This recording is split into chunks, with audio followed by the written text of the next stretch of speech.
Blog Talk Radio.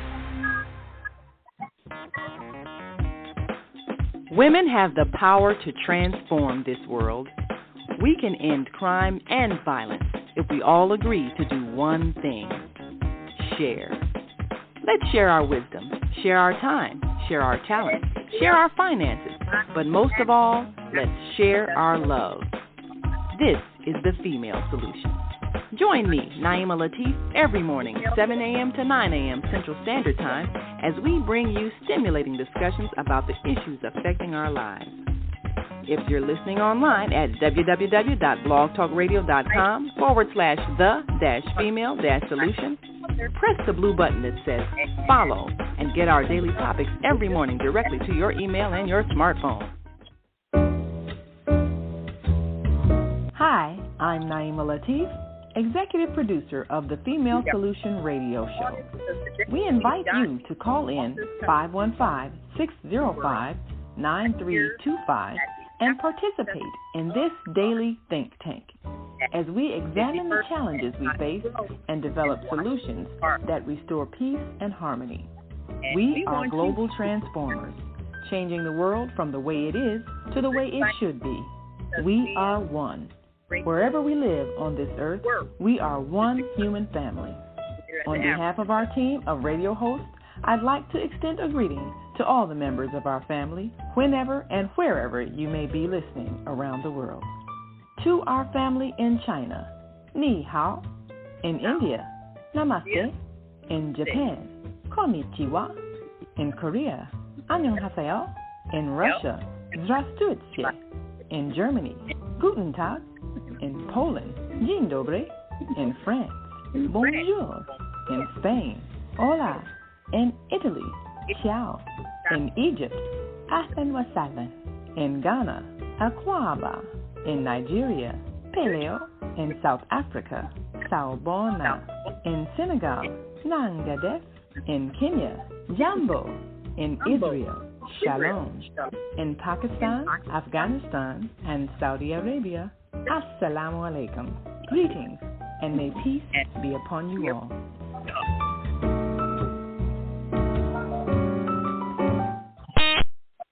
And welcome to this Saturday edition of the Female Solution Global Radio TV show. I'm Naima Latif, sitting in for our international host, Jana, joining us live from London. Well, today we're sending her love and light as she works on rest, relaxation, and healing. And we're bringing you, once again, live from Chicago, the African Festival of the Arts. And we're bringing you some international authors that have wisdom to share. We want you to call in 515-605-9325 and press 1 when you are ready to speak. We've got people that are looking for ways to affect the global community. And here on the On-Air Daily News Network, where we feature the Female Solution Global Radio TV show, we're connecting to peacekeepers around the world. And we are so excited that we've got some outstanding authors. Later on our show, we'll be joined by Bishop Leonard M.P. Keiwa, internationally renowned author from Uganda, whose books and works have brought healing energy and a spirit of peace. And we're excited because his new book, scheduled to launch September 16th, will really bring people together in a spirit of peace, above denominations, above differences, above racial differences, above cultural differences. And we are excited that he's going to be here at the African Festival of the Arts later this afternoon to meet the audience and bring a taste of Uganda. We've got many here who are from across the water, across the world, and across the street who are excited to mingle and to bring some insight. So we have authors who are bringing wisdom, and it's so exciting here at the African Festival of the Arts, because you can experience what the African marketplace is like, and you can experience what it's like to be in that environment where people have their wares on display, and you can actually get a taste of Africa, especially with the clothing, the artifacts, the artwork, the books, the memorabilia, the jewelry, and so many things that bring a taste of home to those of African descent and bring a wonderful culture to America. There is a large African population here in America, some who came centuries ago, but many who are recent immigrants. And we are excited to be a part of that process, especially because there are so many who are influencing the culture of America. And it's an exciting thing for us to see how America is enjoying a taste of Africa. So you can come here to the African Festival of the Arts.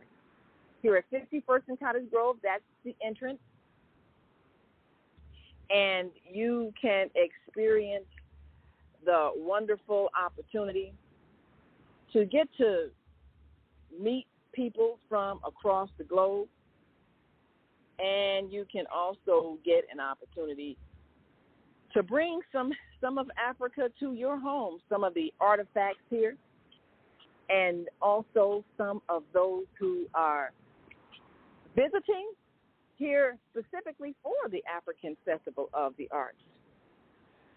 We want to make sure that we appreciate the various cultures. So, of course, behind me is the underground book stall, and if you're at the African Festival on 50, it's the bookstore. The book stall is right near 51st and St. Lawrence, so you can find it with the many booths here. And also his bookstore is on 87th Street, east of Stony Island.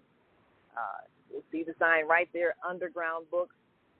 And the proprietor, Yoel, is one who has a great love of books.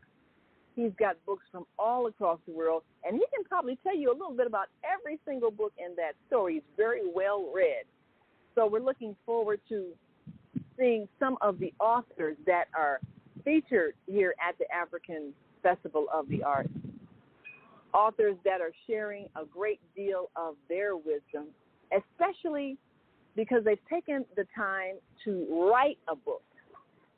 And writing a book is no small feat. It takes a bit of discipline, concentration, and determination to tell your story, especially because every story is different.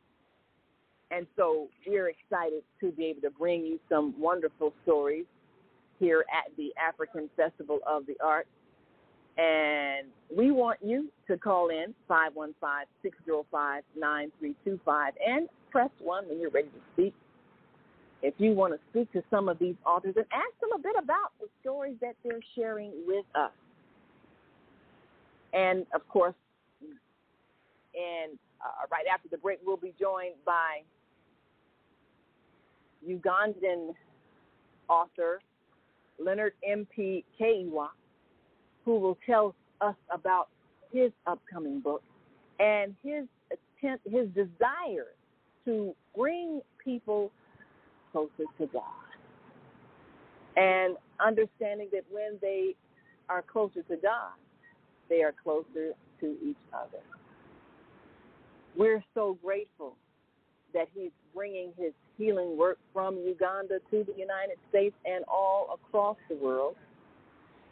And we invite you to join us as we continue this celebration of diversity in African culture.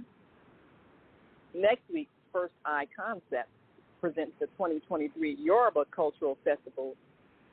And this cultural exchange festival first will be at the African International House, and we're excited to be able to bring you coverage from there. And, of course, the grand finale will be at Malcolm X College main auditorium. That's at 1900 West Jackson Boulevard.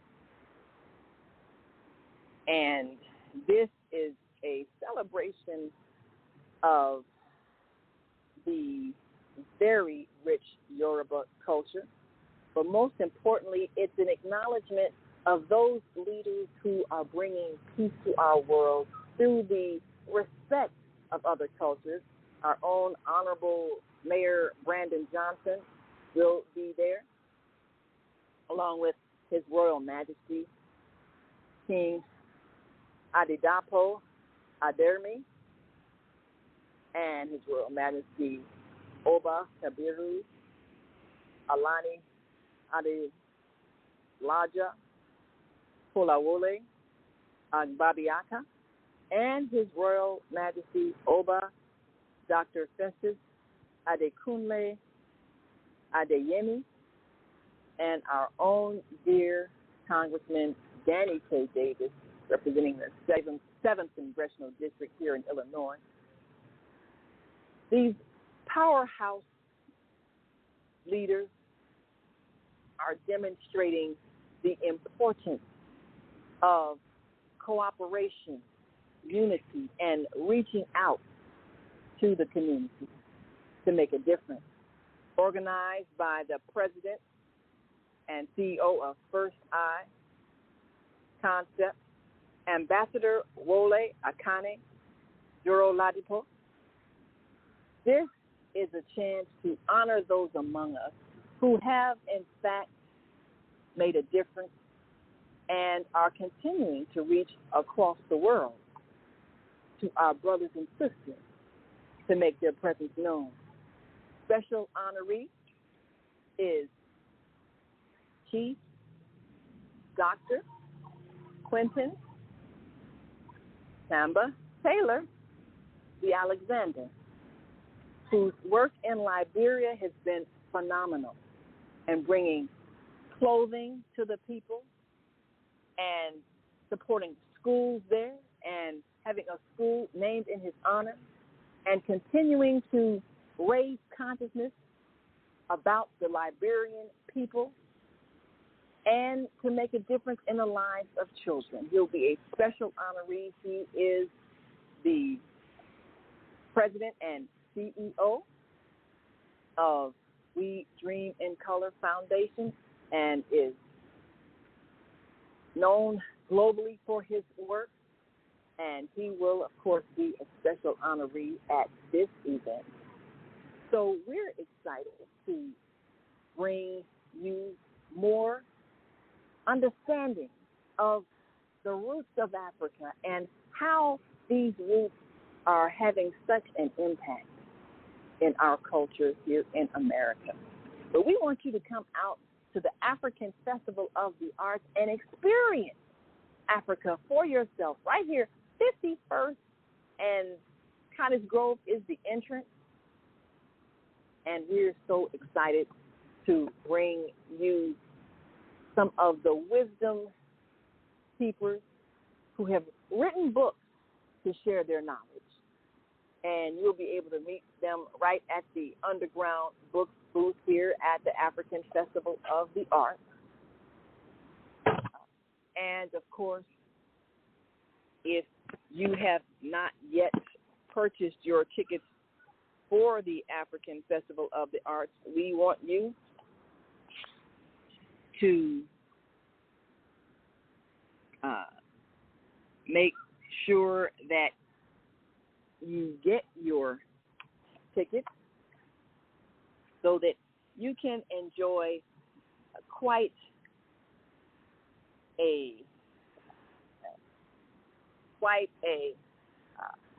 variety of experiences, and of course African food, which is just outstanding. So we urge you to go to AIHUSA.org and get your tickets. Again, that's AIHUSA.org to get your tickets to the African Festival of the Arts. And they'll send you electronic tickets. Of course, you can show that when you get to the entrance. You know, everything, we're saving trees by doing things electronically.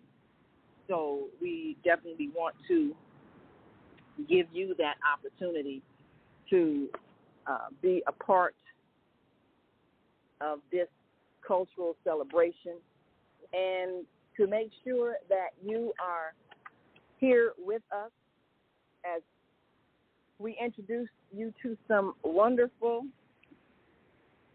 authors, and we want you to continue your celebration of African culture with the 2023 Yoruba Cultural Exchange Festival next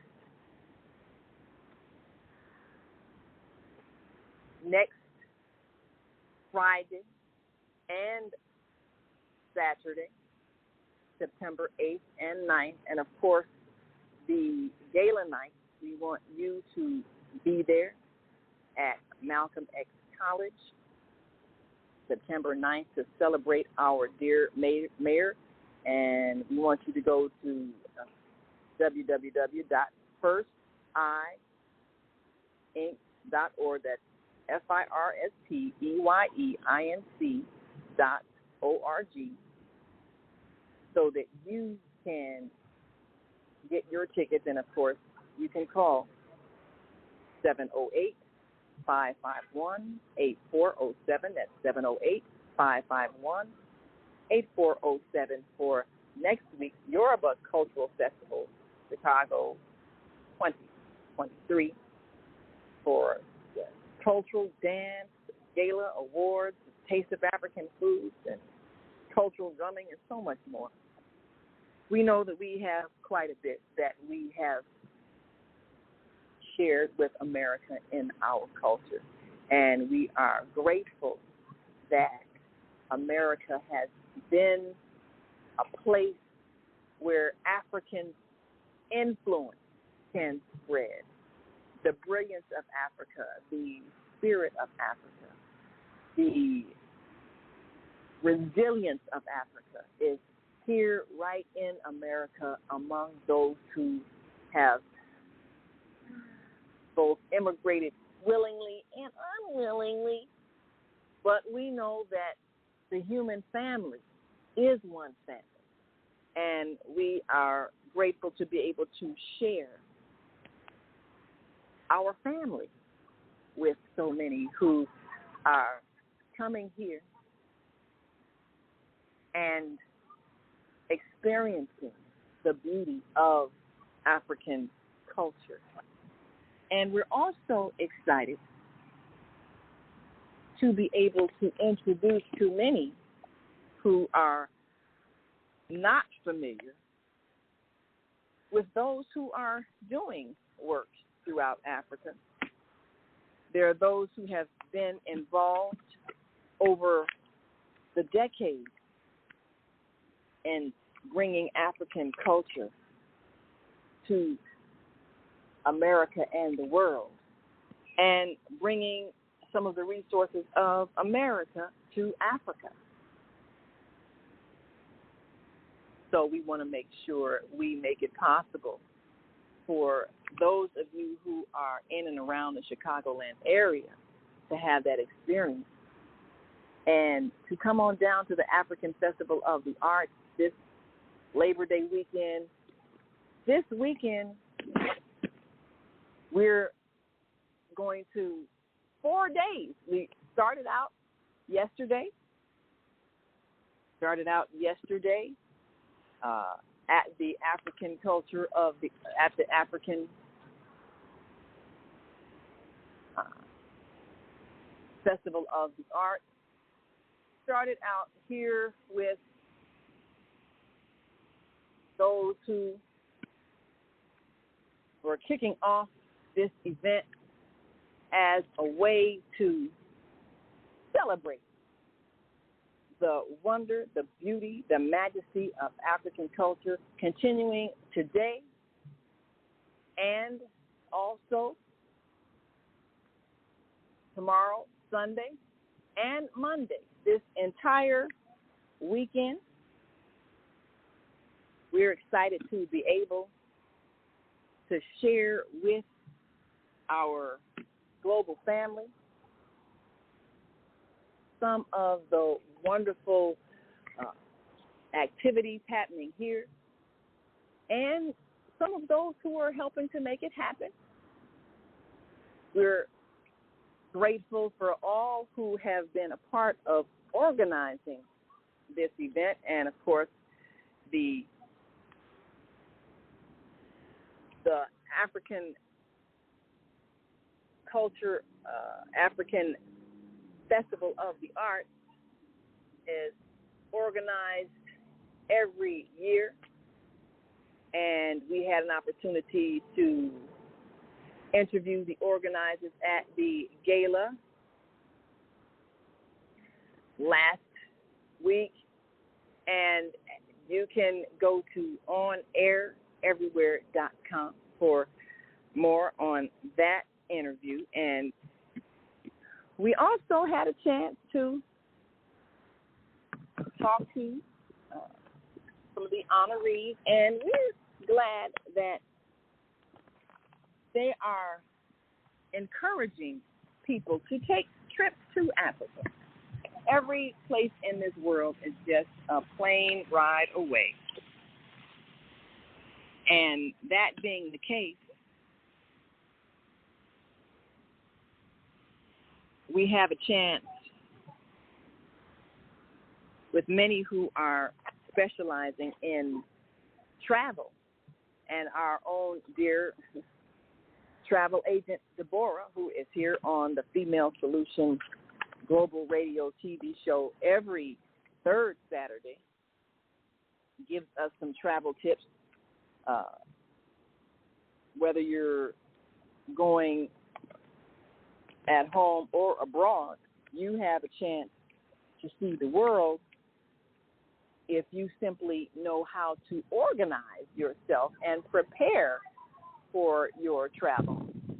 And every third Saturday, Deborah is here on the Female Solution Global Radio TV show to help us in case we have fears of going abroad. And we need to know that we are a global family, and we need to know that there is nothing to fear. We're grateful that we have a chance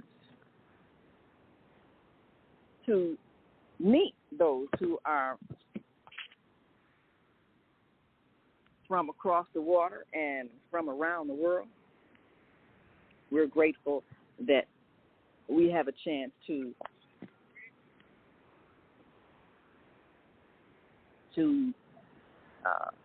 mend the gap and to perhaps dispel some misunderstandings when it comes to culture and when it comes to understanding history. We have so many who are able to be a part of the history of America and have impacted the world. So we have a chance to bridge the gap. And we've got our Monday morning mindfulness host Zelda Speaks, who will be joining us in the second hour as we make sure that we give all of our various authors a chance to explore the possibilities as we make it possible for you to meet them and ask them questions. And we're going to give you a view of the bookstore here at the African Festival of the Arts, because we want you to come on down and purchase some of the books that are available. And here at the African Festival of the Arts, as you can see, there are so many who are here setting up. And we want you to take a look at some of the books that you can purchase, especially if you are a book lover. So here you are. Here you have at the Underground Books table.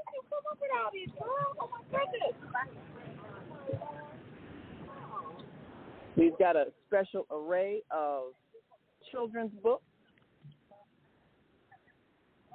And if you've got children, you want to have some books that are especially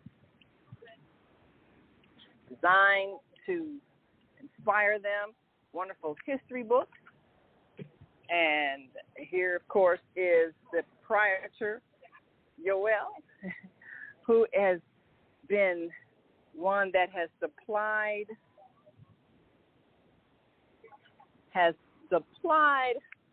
so many with books over the years and has made a difference, especially when it comes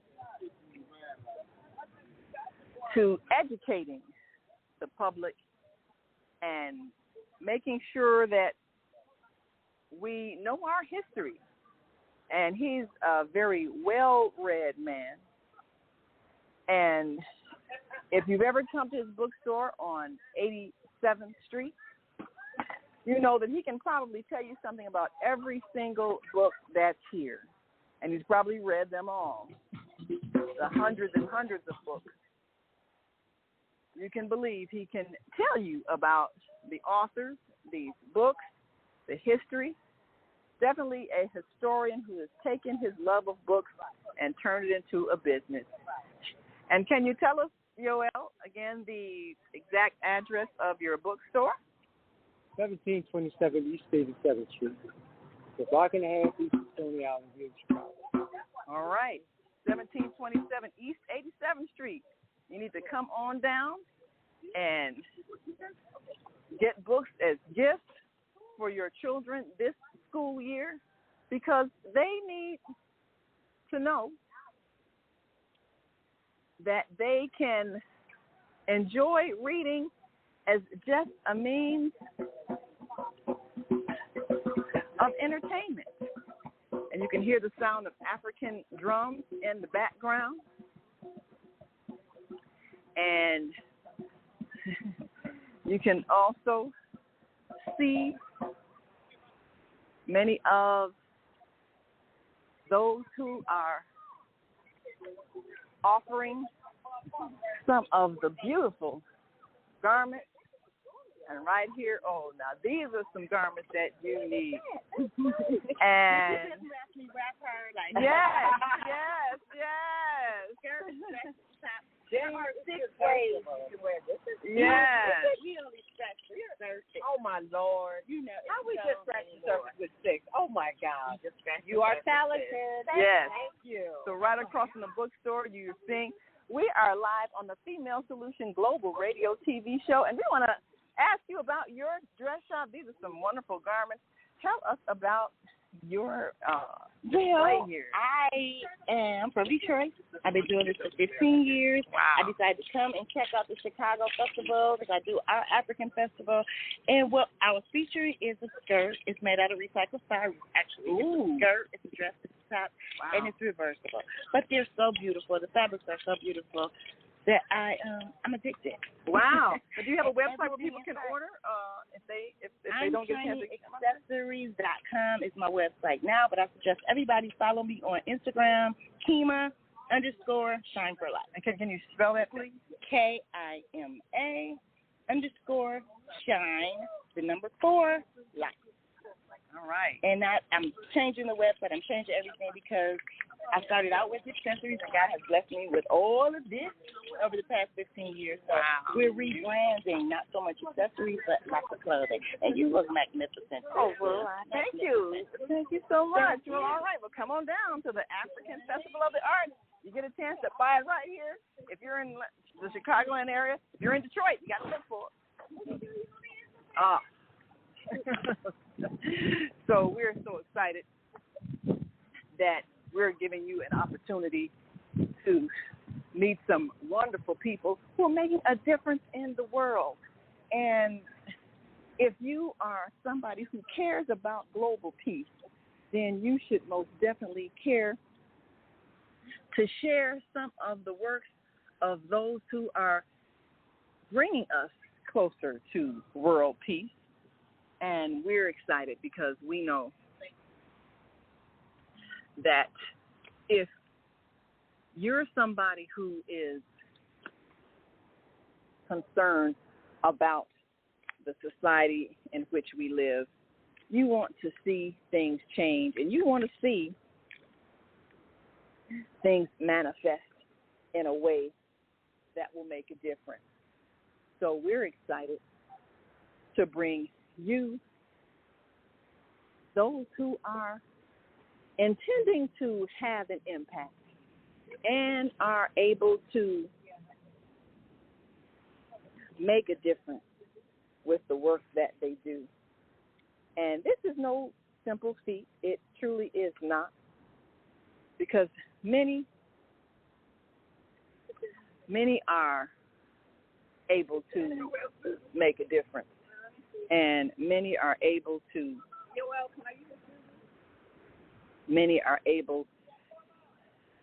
share their wisdom. So we're going to take a quick break, and when we come back, we'll bring you more from the African Festival of the Arts here in Chicago, 5100 South Cottage Grove, and it's a way for you to experience Africa. Something I'm missing. A way to experience African culture, a way to experience the history, and a way to meet those who have made it their business to share.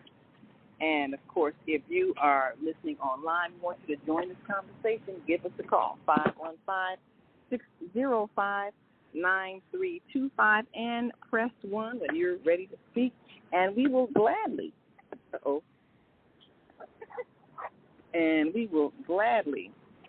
here we are, take your calls. And if you are able to come on down to the African Festival of the Arts, we'll introduce you to some people that you should know, people who have already, with their work, made a magnificent difference in the world. And definitely we want to help you broaden your perspective of the world by bringing you face to face with African culture and bringing you face to face with those who have been sharing African culture and giving you a chance to understand the world we live in and its wonderful diversity, and definitely giving you a chance to be a part of that diversity as you seek to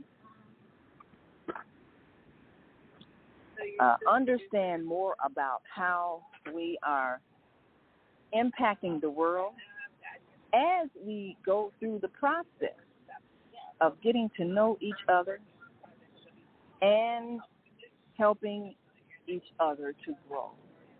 I'm Naima Latif. You've been listening to the Female Solution Global Radio TV show, and we'll be right back after this quick message, so stay with us. We have an opportunity to transform the whole global society in the next 50 years. 50 years from now, the earth will be populated by a new generation of adults, many of whom are yet unborn. Our mission is to nurture them in childhood with love, guidance, and protection, and to raise them in healthy, happy families. If we impart values of compassion, generosity, and respect for fellow human beings in the next generation of children, they will create a world where people can live together in peace. This is our goal. Be a part of the transformation. Get your copy of the book, The Female Solution. Go to www.naimalatif.com. That's www.naimalatif.com.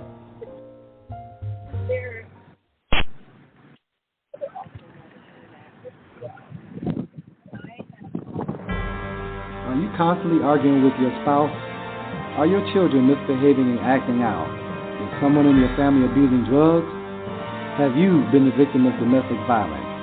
Are you grieving over the loss of a loved one? Let us help you restore serenity to your life. At Serenity Family Social Services, we understand that good mental health is the result of emotional well-being. Our goal is to assist you and your family in removing emotional distress and restoring harmony and balance to your lives. We offer individual, couples, and family counseling. I'm Howard Williams, CEO of Serenity Family Social Services. Call us today at 312-315-4820. That's 312-315-4820. And we are back. You're listening to and watching the Female Solution Global Radio TV show.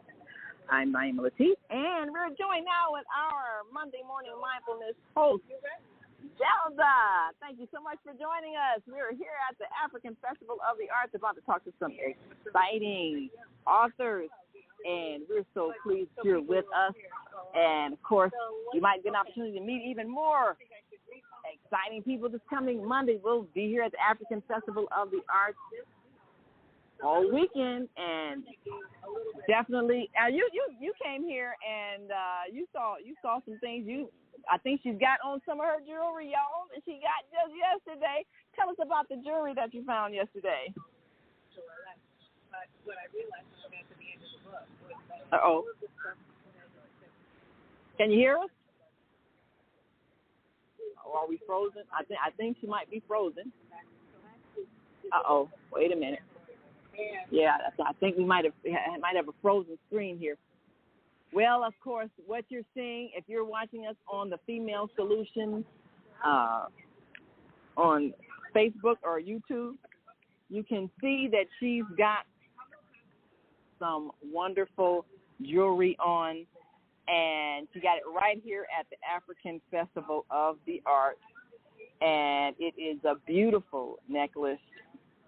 Definitely a necklace that is straight from the continent. Yeah, I believe her screen is frozen. But we are excited because this just shows some of the wonderful artifacts that are available here. And it's exciting to be a part of this this celebration, especially because we know that there is so much that Africa has to offer the world, and those who are empathetic and sympathetic to the reality that we must come together as a global family, and we must respect each other. So we're going to take another quick break, and we'll be right back, and we're going to introduce you to an exciting author that is here to give us some insight and some inspiration. And, of course, if you are listening online and want to join this conversation, give us a call, 515-605-9325, and press 1 and get ready to speak. And we will certainly open your mic and get your thoughts. And I'm Naima Latif. And in just one moment, we're going to introduce you to Helen Schiller, longtime freedom fighter. We'll be right back after this quick break, so stay with us. Do you want to live in a world without war? Join our global peace movement. Heavenly Culture World Peace Restoration of Light transcends culture, religion, ideology, and other boundaries to achieve peaceful harmony in the global society. HWPL is committed to bringing world peace and cessation of war through peaceful dialogue between religious groups. I am Director Shin-Suk Kim of the HWPL Chicago branch of North America. Join us for our next gathering. Call 773-580-1501 and be a part of the movement for world peace. Email us at chicagohwpl@gmail.com.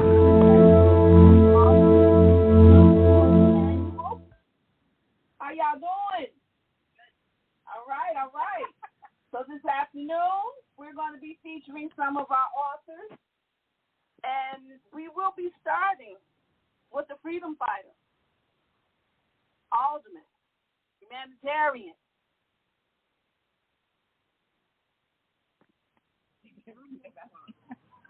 a radical organizer, former alderman, Helen Schiller. She has her new book out, Daring to Struggle, Daring to Win, 5 Decades of Resistance in Chicago's Uptown Community. Come by. Let's talk with her. We want to find out her history. She has history with major movements in the city of Chicago. She was an alderman under the great Harold Washington. She was an alderman in Uptown, a community diverse in race, diverse in sex, diverse in income. She took that community and made it her own. She's now mentoring the new alderman of that community and the community surrounding Uptown. Come by, have a sit down, get out the sun. Let's talk with former alderman Helen Schiller, author of Daring to Struggle, Daring to Win, 5 Decades of Resistance in Chicago's Uptown Community. Let's welcome Naima Latif and Helen Schiller, former alderman. Fantastic. We're live on the Female Solution Global Radio TV show with this freedom fighter, Helen Schiller. So we're going to turn the mic over to you and give you a chance to just tell us a bit about your book and what inspired you.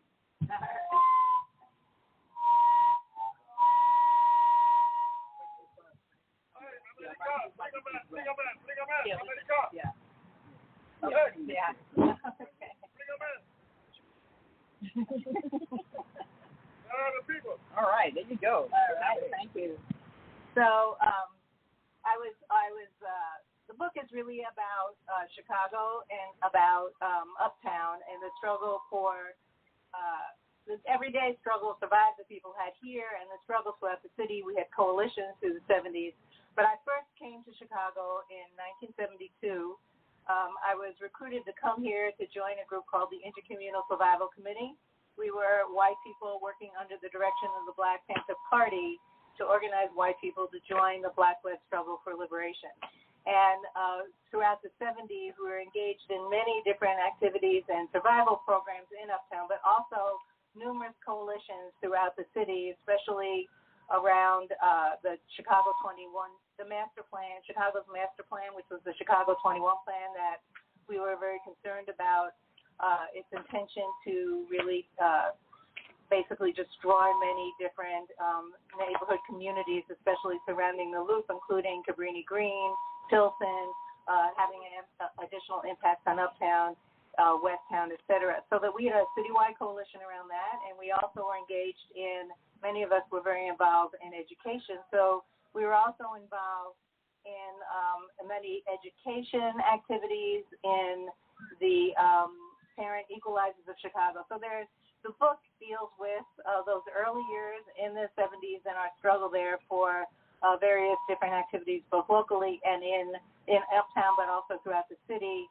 There's several chapters about education that also highlight the boycott of Mollison School, the Parent Equalizers, Dorothy Tillman, and all of that, and also Marianne Stamps and Chicago Housing Tenant Organization, and all of their struggles around the public housing. Hello? Oh.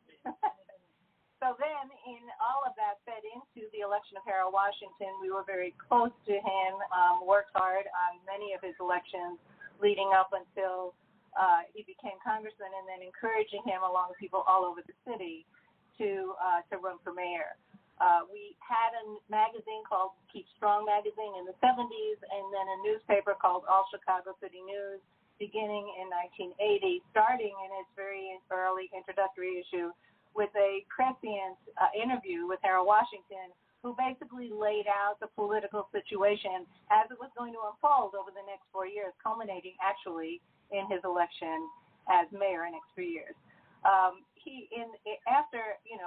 For many people who may or may not remember, there was a huge resistance to Harold and an opposition of 29 aldermen in the city council. There was a special election held in '86 that gave him a 25-25 split in the council, and he came to me and approached me and encouraged me and harassed me into running for alderman. I had sworn I would not do that again, had done it earlier. So the book is the story of getting there, and then the story of trying to figure out how to be an alderman who was forward-looking and challenging the status quo that existed in the city. When I got to the end of the book, I wrote the book largely because I was being asked to by numerous people saying, look, what you did was different. What we did together was different than what anyone else had done up until then, and it's a story that needs to be told. So I finally did write the book during the pandemic, and when I got to the end of it, what I realized was that the primary issues that again and again we talked about, housing, education, healthcare, police misconduct, all of these things were related and directly informed by my experience in the Intercommunal Survival Committee, working under the direction of the Black Panther Party, led by the program and platform, or informed by the program and platform of the Black Panther Party and the survival programs we created and participated in, including the ones for political action. Because what we realized was that political action, legal action, and community participation in action, organizing, were the three pillars for really having an impact in changing the world, especially when we realized the revolution we expected to be happening in the early 70s was really, truly a prolonged, a protracted struggle, and we had to be in it for the long haul, making the notion of survival programs, survival pending revolution, so very clear and so very needed and so very important. At any rate, when I got to the end of the book, I realized that over and over and over again, almost everything that I had been involved in had really been informed, my own actions, by that platform and program. So we actually ended the book with it. So that's the book. There's lots of stories. I tried to write it as stories because I wanted it to read almost like a fiction book to make it easy to read. But for those of us who prefer to hear and listen rather than read nonfiction, or any books actually, I did record an audiobook earlier this summer, and it's now also available wherever audiobooks are sold. So it's in both forms. And you want to talk? All right. Let's have a conversation. Well, we're excited because, I remember that history with Mayor Harold Washington and how critical it was to form that coalition of progressive people on the other sides of town and to really make a difference. And it was exciting to watch, and I know there are a lot of intense struggles. Well, one of the things that you observed is getting into the political arena, coming from an activist into politics. What were some of the challenges that you experienced? Yeah. So, first of all, governing and demanding change in government are two entirely different things to do. And difficult thing, I think, is to be able to really remember who you are, not be changed by a changed environment, but find the way in which to really impact the changes you want. My experience is that change, the status quo or change to the status quo is really kind of like gravity and inertia. We get into an orbit, and it's hard to get out of it. That orbit is kind of the status quo, the way things are. If you want to make a change, the only way to do that is really through friction. Just like if you have a circle in orbit, the only way that orbit changes if it's addressed with friction in order to be able to change the direction. It's the same thing in life with almost anything. So what was really clear from the very beginning was that I was challenging the way things were. I told Harold that I would be one of his partners in the city council, but that also, if I was going to do this, then for me, one of the most important issues was proving that you could do development without displacement. From my perspective, at the core of everything is the color line, and you have to address racism in this country, in this state, in this city, in all of our communities and everything we do. We have to be aware of the impact of racism on all aspects of our lives, no matter who we are, and take on responsibility to address it. But within that context, there's many, many different things we have to do. Public safety is really, to have true public safety, you have to have access to health care. You have to have an education that informs you who you are and our children who they are and where they came from. In order to be able to truly be able to participate and be engaged, you have to address issues of police misconduct or the understanding of the needs that people have based on their position in life. If you don't have a lot of resources, you are treated differently by the criminal justice system than you do if you're the wrong, depending on the color of your skin or your background in so many different ways, it's impacted by the way in which people respond to you. And if they're responding from the perspective of a status quo that is inherently racist or that is inherently disrespectful or disregarding of people who are of lower incomes or are black or brown or whatever, then you have a situation where you're going to have to challenge the status quo. And that was really what I had to learn how to do it. How to do that not any longer as an activist, which is demanding that the people in power act, but to do, and when they don't act, to be engaged in survival programs that show them how they should be acting, which the Black Panther Party was very effective. That's why we have breakfast in the schools and why we have sickle cell anemia testing and so many other things. But it's also about what now do you do in this context? Here you are, you have an ounce of power. What are you going to do to be able to have that serve people and to be able to have an impact and change in their lives? I realized quickly that to learn how to do that in the city council, I had to follow the money, I had to understand the budget, but I also had to remember who I was. I had to be really, as Nancy Jefferson used to say, great leader from the west side of Chicago, that I really had to know my plumb line and had to be aware of it and let it direct me. And so I think that there's a real distinction between governing and being an activist, but you need them both. And the most important lesson I learned was that in order to make change, people have to create a seat for those in power to swim in. That there will be those in power who want to do what you're doing but need allies in order to get it done, because no one person can pass an ordinance or anything like that. You need to be able to have the majority of whatever the legislative body is. To get that majority to be willing to make the changes on the status quo that we really need, that really address the day-to-day survival that people have and improve our ability to be able to ensure that our communities are safe, that they're healthy, that our youth can grow and develop, and that all of us can realize our fullest potential, we need to be able to have allies. And we need our allies to support what we want to do, to be out there building that seed for us to swim in. So not only do we have the support, but that we have the additional push and emphasis on those colleagues that are maybe on the fence and need a little pushover, or really want to support it but need to know that there are people that are going to have their back. So I think that the most important lesson for all of us, both in government and out of it, is that we need to see the swim in. And for elected officials, they shouldn't be defensive about it. They should embrace it. And for those who are out there organizing, they need to understand the nuances so that when they actually have an ally, that even if it may appear that they're kind of on different paths, that they really are doing what's necessary to give that person what they need to be able to do what the activists want them to do. You know, that's a really key thing for people to understand how politics works, and the fact that you really do have to have alliances. And I think that's one of the challenges going from activism to politics.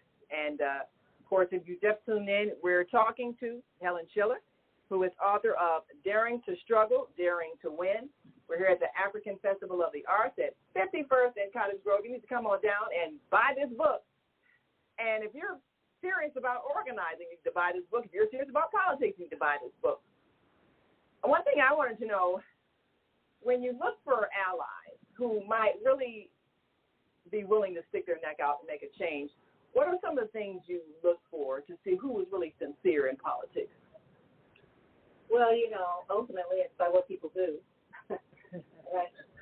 Our actions are really very critical. I think that part of all of us have a job also of, you know, winning people over, changing their minds, giving them a reason to do the right thing, but also creating a circumstance where they have no choice. I don't really. There were so many different things that occurred during the time that I was alderman, and different ways in which I had to figure out how to move the needle forward. So I don't think there's just one answer to that question. I do think the core of it is this notion of building a seed of women, but it's also true that it's really important that we're serious about what we're doing. We take it seriously. We're serious about power. I think the best definition of power that I've ever learned, and the one that I really have used always in the back of my mind or as a guide, was Huey Newton's definition, which is power is the ability to define phenomena and make it act in a desired manner. And I think that it was that as a sort of a core. I think that within that lies the answer to your question, because every circumstance is really different. You've got to figure it out to see what it is, and then try and using critical thinking and input from everyone you can imagine, including the ounce of truth that comes from even your worst critics, because there's always an ounce of truth, right? That we go about finding solutions and identifying possible solutions, carrying them out wholeheartedly. If they don't work, then we know we did everything we could, and that was the wrong direction, and now we know we have to do something else. But we need to learn from our mistakes, not be afraid to do that, have the courage to go beyond what exists currently, to demand more, and then to act accordingly, not to walk away, but to see what it is that our further responsibility is to move the needle along, to change minds, win over hearts, make this a better world. All right. I like that answer. You know, one of the things that we observe when people get into politics, and maybe they don't have a law background, they might not always know the steps of taking an idea and turning it into legislation. How did you learn that process? And what are some of the pieces of legislation you worked on trying to get passed while an alderman? All right. So when I first became an alderman, the Robert's Rules of Order that I knew was Bob Lucas's Robert's Rules of Order. And Bob Lucas, for those of you that don't know, was the executive director of the Kenwood Oakland Community Organization back in the day.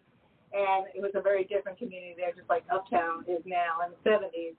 And Bob had been around for a long time. He's been very involved in the struggle around the Willis wagons at the Board of Education when they didn't have students in school, in real school buildings, but in what they called these Willis wagons. At any rate, Bob used to make up his own rules, call it Robert's Rules of Order, and that's how we ran literally all the meetings, coalition meetings we had around the city for years. That's what I knew.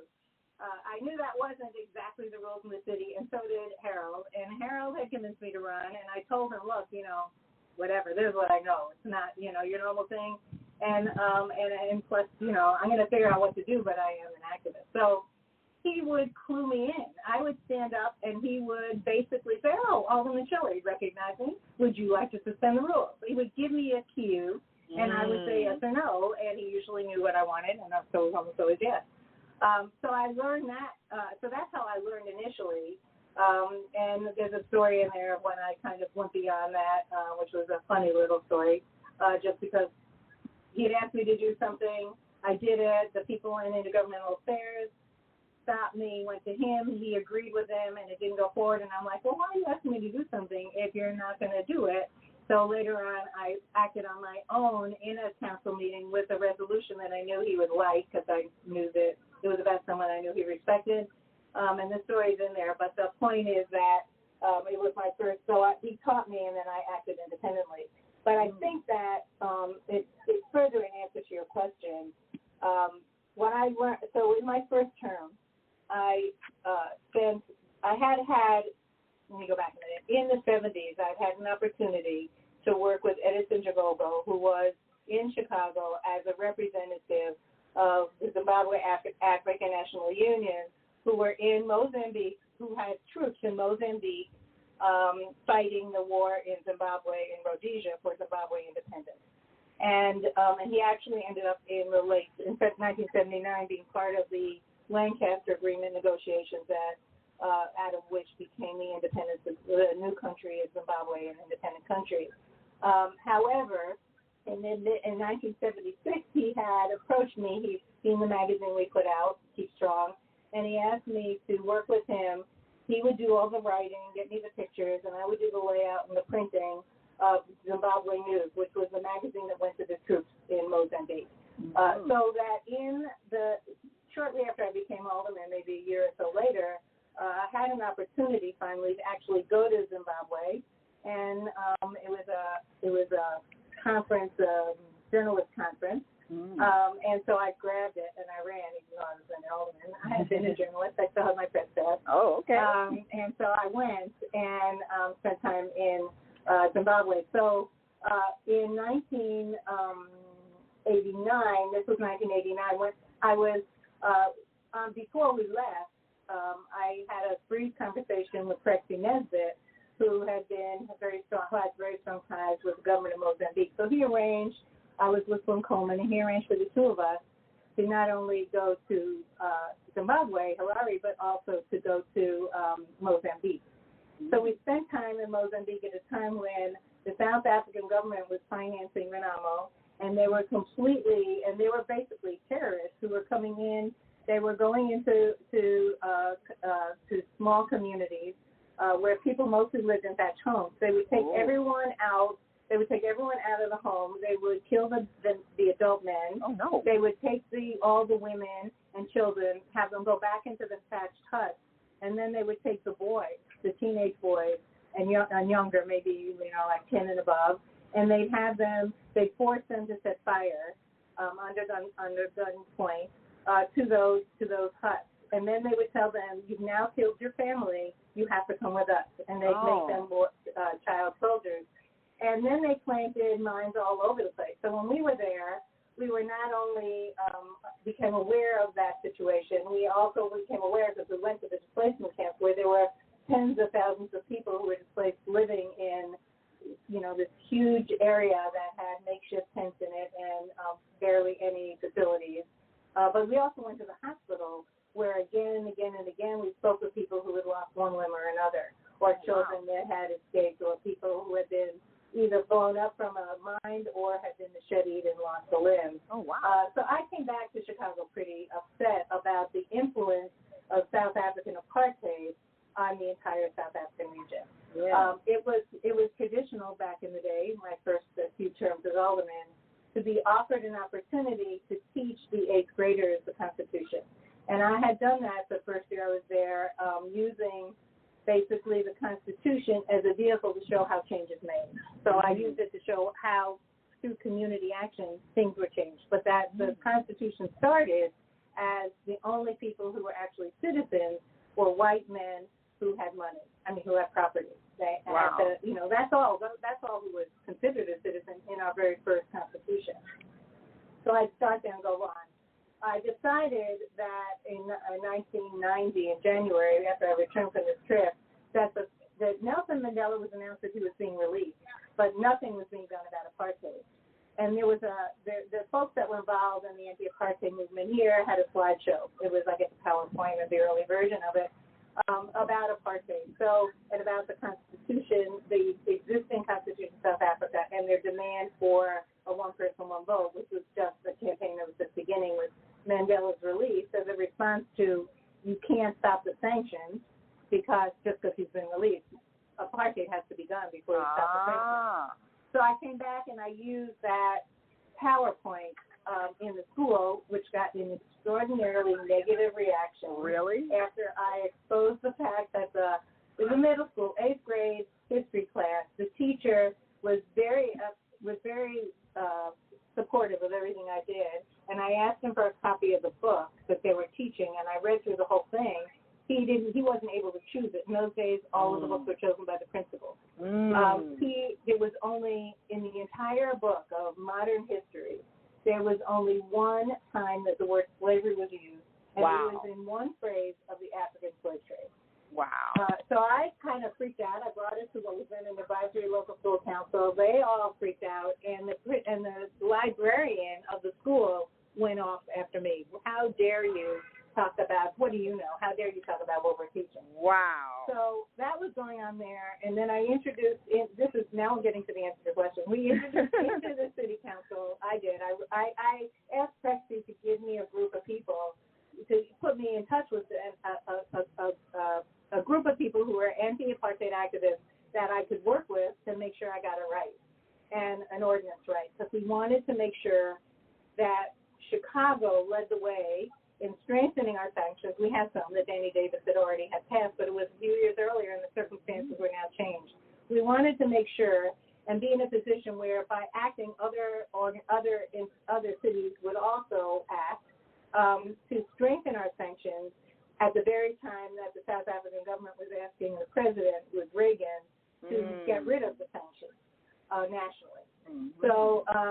So he put together a group for me. They were both here and in New York. There were people in New York who were the finance specialists, because honestly, I followed the budget because I knew you had to do that, but it wasn't like I'm an expert in finances. And international finances were a little beyond my knowledge base. So I had that support. I wrote an ordinance. It went through 17 iterations. Wow. Before it, I was taking advantage of the fact that Nelson Mandela was coming to the States. He was in Detroit and Chicago, but we used all of that to create real momentum because people were excited. And so it got to the point where Burke and Huel, who were the aldermen that were kind of the floor leader and the finance director for Daley, to actually feel the heat and come to me with another ordinance.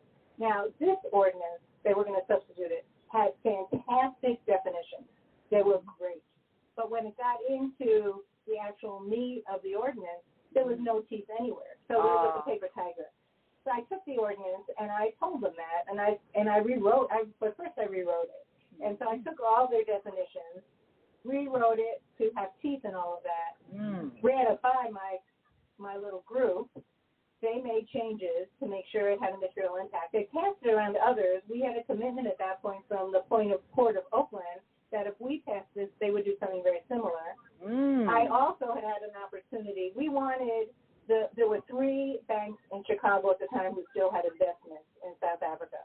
We wanted them to divest. So that was the objective of this ordinance. There was another state thing that was going on to get pensions to divest. But in this instance, I wanted to force those 3 banks to withdraw their investments there. We had used, relationships and other things to get 2 of the banks, the Continental Bank, 2 of them don't exist anymore, the Continental Bank and the bank, First National Bank of Chicago, I think it was. We got them to commit to what we were proposing, which was that within this was like in June or July, that by November they would have divested all their interest in South Africa. And if they didn't do it, the kicker here was that if they didn't do it, then they would no longer be able to participate as a municipal depository, which is banks make money off of. Ooh. The third bank was Citibank. They refused, but then they were then in this situation in terms of the municipal depositories. And I read about it in the book because Burke tried to play cute with me, tried to confuse me in the very end, but we passed it. It was also, but we passed it. It was like the 18th or 19th iteration. And we also, when he started playing with me, he said, "Oh, you have to make this change at the last minute in front of the finance committee." And he thought that there was going to be people on my left, which they were acting on my left in this instance, saying, no, we can't make change. Sheila knows what she's doing. Keep it the way it was. And I'm saying, I can deal with this change because actually it was pretty good. And but not what he was proposing something that I didn't know what it meant. Wow. He was putting in a clause that had to do with finances. So I put a halt. I got on the phone to the person in New York. I asked them what effect this would have. She said, absolutely none. He's just playing with you. I went back in, and I said, we're going to go with it. He turned red. The other folks voted against me, which I loved because it made the whole city council, when it came in front of the city council, made it look like there was a real compromise here. And we successfully passed it. It was fantastic. Wow. Then, a few months later, I was engaged in a campaign to increase the spending on AIDS, triple the spending on AIDS. Yeah. And that, in further answer to your question, I realized right away, this is a budget amendment. I'm not going to write this. I'm not going to do the same thing I did with the apartheid stuff. They're going to rewrite it anyway. So what I'm going to do is I'm going to do a resolution saying we should triple the spending on AIDS. And with all the information about why and the conditions that existed that were really put together by activists and through Windy City Times. And I introduced that.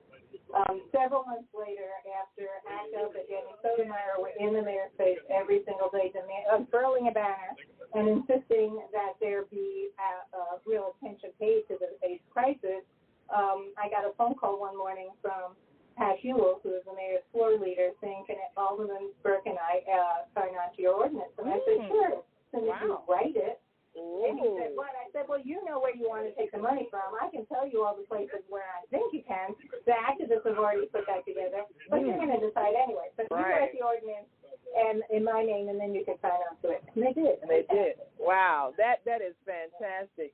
Well, we got a caller on our live line. Let's see if we can amplify their voice here. And if you just tuned in, you're listening to and watching the Female Solution Global Radio TV show. I'm Naima Latif, along with our dear sister Helen Schiller, who is author of this book, Daring to Struggle, Daring to Win, 5 Decades of Resistance in Chicago's Uptown Community. If you were in Chicago around that time, you know it was a battle. And our Friday host from Florida says, greetings, beautiful queens. Yes, thank you so much for tuning in, Bianca. And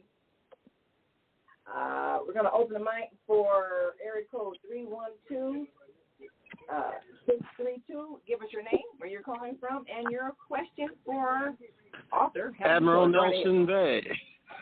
I'm very happy to hear Helen Schiller for the first time. I'm very impressed by everything Helen Schiller said just now. I'm on my way to come and get one of those books. I'll be there in less than an hour. I'm probably the next mayor of Chicago. I recently wrote a letter to Brandon Johnson telling him that he would do well to appoint me Chicago Deputy Mayor for Finance and Revenue Generation, or I'll very likely run against him and win at the next election.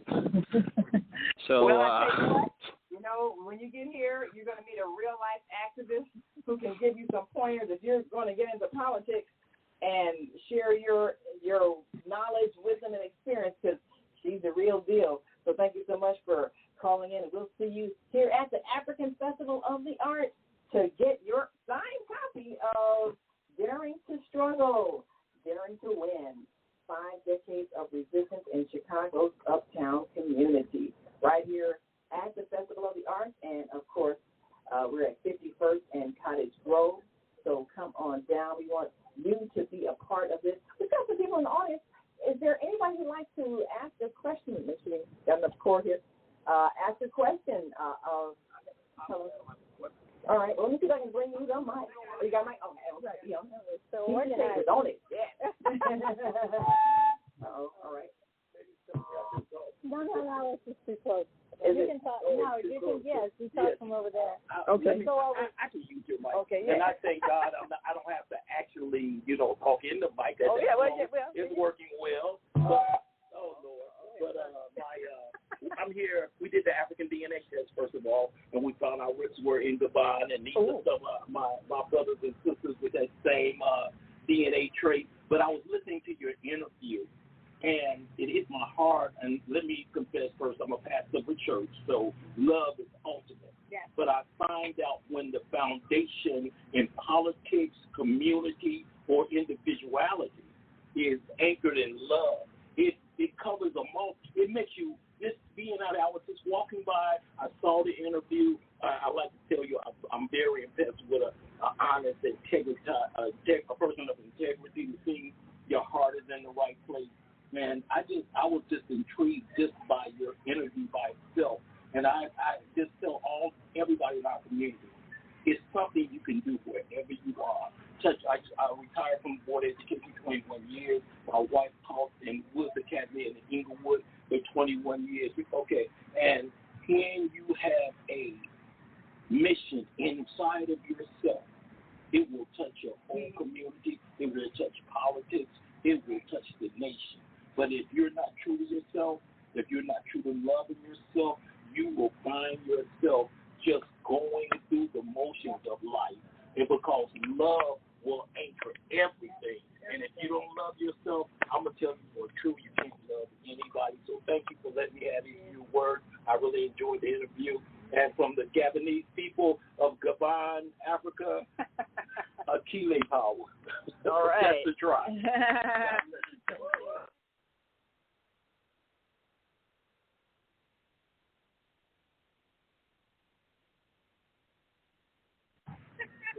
I think one of the things that we learned from this is that sincerity is important if you're going to be in politics. And I think one of the things that we find challenging is that so many people get into politics for the money, and that's why some of them get in trouble because they end up doing wrong things with the money.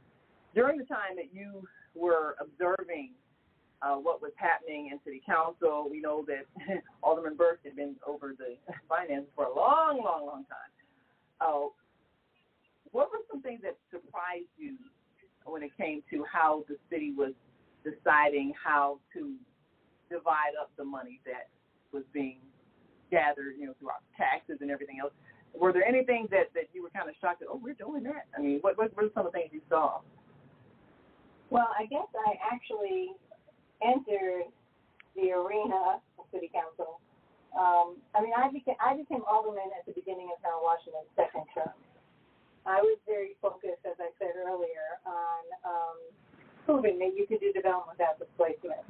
And I had a lot of conversations with Harold about this because he was from the 1st Congressional District, the South Side, which at that point in time was a model of divestment, a negative model of divestment. I mean, there was nothing happening here, and there was no development going on. That housing, that following the 50s and 60s when a lot of the communities were disrupted in order to build actually public housing that was done very poorly and in a manner that was very disrespectful for people and made it difficult for people really to grow and develop and deal with stuff. And it was also with planned failure, so that the management was not very good, and that the campuses, both on the south side as well as the Cabrini, were campuses that were large and that included sewers and roads and policing, none of which were paid for by the city, all of which were no longer part of the city. It was like there were townships within the city that the Chicago Housing Authority was responsible for, but not paying attention because the head of the Chicago Housing Authority was taking money to do his own development like Marina Towers.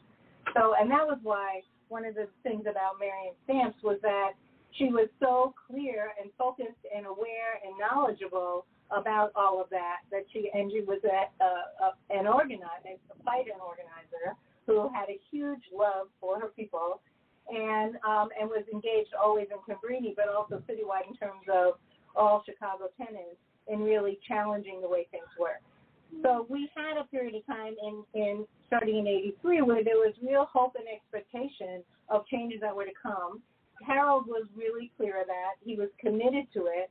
He also understood that just changing a law wasn't going to change anything, that you had to change the culture. You had to change the behavior. You had to get people know that things could be changed and engage them in making that change from their own perspective of what needed to be done. And he said over and over again, and I think this is really important because I think it's often misinterpreted.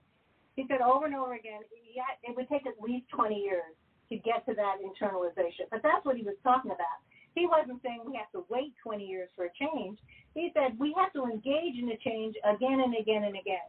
If we used to say quantitative change leads to qualitative change, this was his version of it. You know, things have to be made to be right in order to really get the change that you want. It's why it's taken this long to get an alderman and a city council that is forward-looking and a mayor that is forward-looking. And I know that there's a lot of pushback, but I think that's because we're used to the status quo, and that's always our default. And we have to get beyond that. We have to look at what it takes to find new solutions to the problems that we have, because what we've been doing over and over and over again, even if it's different things, isn't working. So it's time to do something different and take that leap and not be fearful. The truth of the matter is it can't be worse than it is. So we have to really get at the heart of it and not let the people who want to prove to us that we can't make the change by holding us back, that we can, and that we have the strength to do it and the courage to do it as a community and as a city. So I think that it was, when I became alderman, I wasn't in a position, I had to learn the job, first of all, and I knew that to understand to do that, I had to, one, be able to have an exemplary service office, because I had to show what that job could be, and I had to be responsive to everyone, but I had to hold on to my values. And sometimes that seemed contradictory. The people who were opposed to me, who wanted they saw the entire community on the north side, unlike the 1st Congressional District, where there was divestment. In Uptown, we were at the end of that cycle in the speculatory cycle, and people have been land banking, and now they were beginning to try and do new developments to kick out the people that have been now living there and living through all the difficulties and trying to find solutions for several decades. And we're saying, no, we're going to do development differently here and show it could be done. And so Harold and I had a lot of conversations about it, because he said, why are you against any development? And I'm like, I'm not. I just want to make sure that we do it in a way that doesn't force other people out, that it benefits everyone, not just the people who are trying to make the money off of it, or people that genuinely want to live in a different community, but not necessarily in the one it's going to become, but the one it could become if we really do it. So that was our conversation. He said, okay, great, I will help you do that. But I need to wait until the new year to do it, because then we will have everything in place to be able to help you. So there were more details to it, but that was basically it. Meanwhile, there was a major development we were putting in place that would allow us to, because the very first thing I said I wanted to do was to create, before I left City Council, I wanted to be able to define a development that was going to serve the people, that when it was done, it would serve the people who were already living there, that it wasn't going to be the source for forcing them out of the community. And it took me until 24 years to accomplish that, but I did, but that's what I told him. So immediately, one of the developers who was trying really hard, bought up a huge amount of land in Uptown. He was holding he bought up the large apartment buildings, the ones with large units. And some of them had been vacant already for 3 years. He rehabbed them, tripled the rents, and then let them be in deep pockets, obviously, let them be vacant all that time, because it was part of his plan to redefine the entire neighborhood. I defeated his alderman, and he heard what I was saying, and he hired a publicist to just go after me. Oh, my God. They went after me to the point where even some of my strongest allies were like, we can't deal with all this negative publicity around housing. I went toe-to-toe with them, and we were proceeding on this housing piece, and then Harold died, and they killed it. And I tell that story in the book. But the point about it is that was very distracting. So while I was doing that, my staff was working really hard on the service piece. And what I learned quickly, it took us actually 2 years, but what I ultimately learned was that when Daley became mayor in 89, Harold died, Daley became mayor in 89 after a special election. And immediately I was person non grata. Well, I kind of worked before then, but I was especially person non grata. And the word went out to all the commissioners, don't give Schiller anything. And this went on for many years. But I figured out that if you treated people with respect, and it wasn't hard, because, one of the things we always said, I know this isn't particularly known about the Black Panther Party, but we always talk about winning over the hearts and minds of people and loving the people, respecting the people, and defining solutions to problems from the true perspective and needs that people have. So for me, to me, I knew, one, there was a policymaker, and more often than not, the person that you were interacting with who was telling you no was not a policymaker. They were following someone else's direction. So I said, okay. I started at the bottom of every level in government when I needed something done. I'd go to the person that was the first person on the rings up. I would ask them, tell them what I needed. They would tell me that was impossible. I would ask them who told them that. They would tell me. I would say thank you. I'd go to that person. And I'd work my way up until I got to somebody who would actually make the change. And I would tell them up front, I will never say your name. I will never thank you. I will never say your name unless you absolutely don't do this. And then I'm going to talk about how this is something that should be done, and you're the person not letting me do it. So in tandem with that was the budget hearings, which I went to religiously to every single budget hearing and had questions that ultimately I started sending out to every single commissioner well in advance of the hearings and demanding that they give me answers. It wasn't until 2000 that I actually started getting them, and it was one of the reasons I actually ultimately voted for a budget, because I had the answers that I wanted, and even if I couldn't make all the changes I wanted.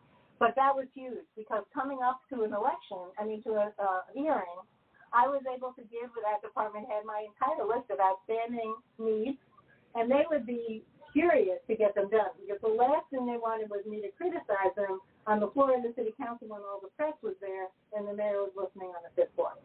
So that ultimately I was able to get a lot more done than most of the aldermen, including the mayor's allies, because I wasn't afraid to challenge people, and I wasn't afraid to force the issue.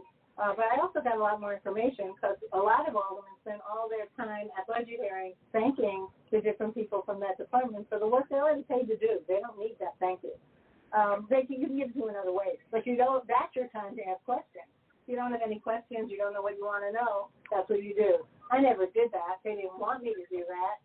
They were pleased and happy that I didn't do that. They were listening to make sure I didn't. What I did was just ask the questions and try to get the answers that I wanted that then could be shared with everybody, because the media covered it and people could come to those hearings in public. So that to me was the way in which to be able to function within government in spite of the political barriers that were being put in my way. For me, from my point of view, you could try and stop me any which way you wanted to, but there was a way to get beyond it. I might not know it yet, but I was going to find it out, and we were going to move forward. But in every case, I couldn't have done any of that without support of people, without an overall engagement on both a community level, political level, and a legal level. It was really always important to use every tool in the toolbox. All right, got a question over here. And so with all the activism that you've done, how do you translate that to the current aldermen who are the newly elected, the aldermen that have been, in place for the last 4 years, and those seasoned aldermen. How have you been able to, or have you been able to be given the opportunity to mentor, to share, your experience so that they can make the decisions that are proper for their particular community? How have you been able to do that, or have you been able to do that? Good question. Well, truthfully, that's one of the reasons I wrote the book. I've always made it known that I was available. I haven't had many takers until more recently, occasionally. I think that part of that is that people want to figure it out themselves, which I respect, and everyone has a different set of circumstances, and maybe they think, well, that's different wards. And the person who succeeded me in the 46th ward was part of my opposition always. And so it's taken until this round. But I think that what we've seen develop, so the city is so different than it was in 1987 when I first became alderman, or 83 when Harold Washington was first elected. And that was a real watershed moment for us in the city that was cut short. But it didn't mean it was forgotten. And it didn't mean that people stopped. It just meant that what we had expected and hoped for in that moment was shattered. But there was still a great deal to be done and a great deal to learn from. I think that there have been so many people doing so many things, not just here, but throughout the country, and maybe even I would say the world, that has impacted us and that we've learned from as a community, or as many communities, and the circumstances that have occurred, all of which have brought us to this moment. I think personally that we have an opportunity here with the city council as it is now and with the mayor that we have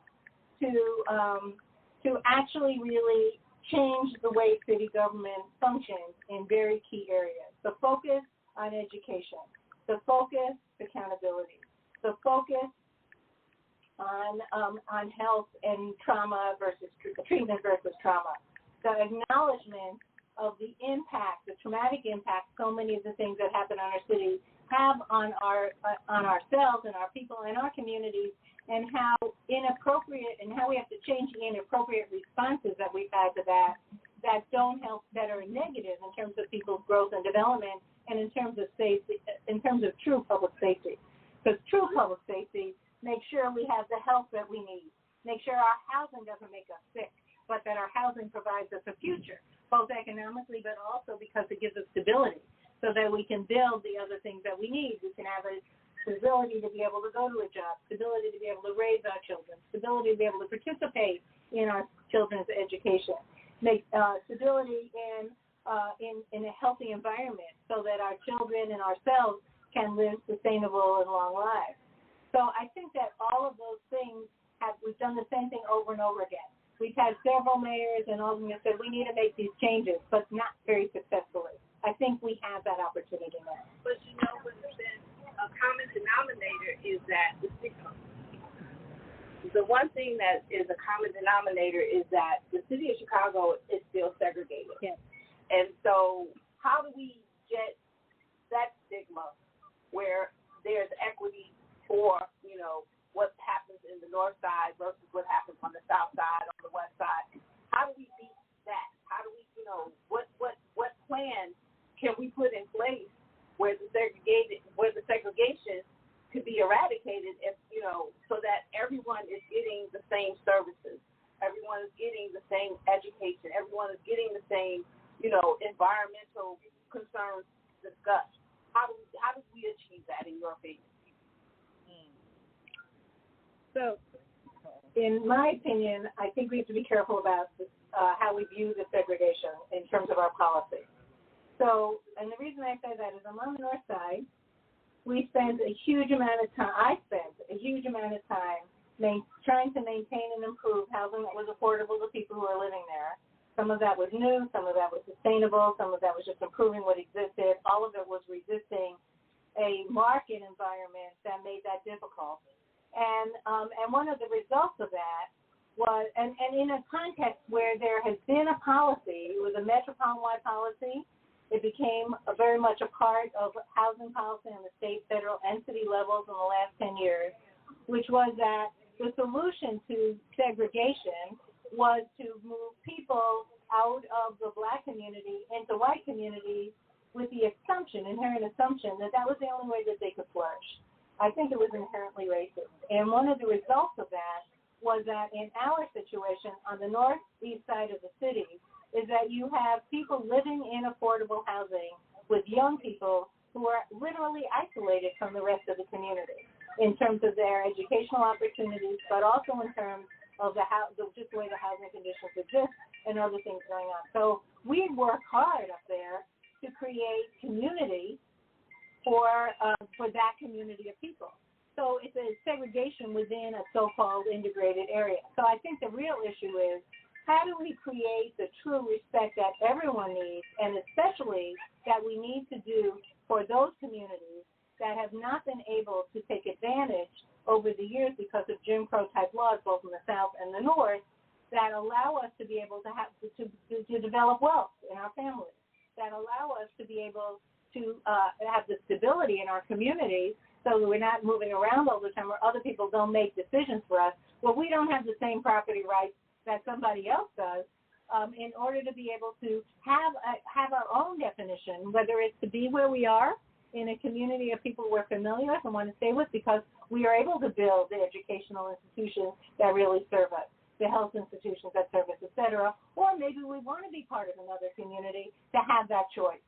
And to do so, whenever there's been a lawsuit or anything like the Gautreaux case in 1968, it's had the opposite effect in terms of the way the policy was interpreted by the status quo. So when they did Gautreaux, and Dorothy Gautreaux was successful in her lawsuit saying she should be able to live anywhere, supposedly, the settlement was that they no longer were going to put resources into public housing except in the scattered sites, had to be in non-black communities, and consequently, the aldermen in those communities, all of it who controlled zoning, all of a sudden made it impossible.